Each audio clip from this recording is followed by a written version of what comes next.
నా హిందూస్ అందరికీ 25th December రోజైతే తులసి పూజ.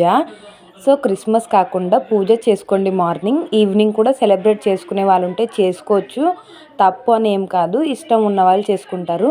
సో నేనైతే మార్నింగ్ లేచి అయితే తులసి చెట్టుకు పూజ చేసేసుకున్నాను. అండ్ లాస్ట్ ఇయర్ మా నాన్నమ్మ ఉండే, మా నాన్నమ్మ అంటే వెనస్డేనో సంథింగ్ ట్యూస్డేనో వచ్చిందనమాట ఆ రోజు. సో క్యాజువల్గా తులసి చెట్టుకి మనము మండే లేదా ఫ్రైడే ఎక్కువ చేస్తాం కదా. సో ఆ రోజు ఎటు కాకుండా వారం రోజు పూజ చేస్తున్నానని, ఏంటే క్రిస్తనుల పండుగ రోజు పూజ చేస్తున్నావు తులసి చెట్టుకు అని అన్నదనమాట. సో క్రిస్తనుల పండుగ కాదు, ఈరోజు మన తులసి దేవత పుట్టినరోజు అంట, పూజ చేసుకోవాలంటే మా అప్పుడు ఇవన్నీ లేకుండే అని మా నాన్నమ్మ అన్నదనమాట. సో నేను చెప్పాను రీసెంట్గానంటే 2016 నుంచి అనుకుంటా, నేను గూగుల్లో చూసింది, అప్పటి నుంచి అయితే పాటిస్తున్నారు ఈ తులసి చెట్టు పూజ కూడా. సో మీరు కూడా చేసుకున్నారా? కామెంట్స్ చేయండి. ఉంటాను మరి. వీడియో నచ్చితే లైక్ చేయండి.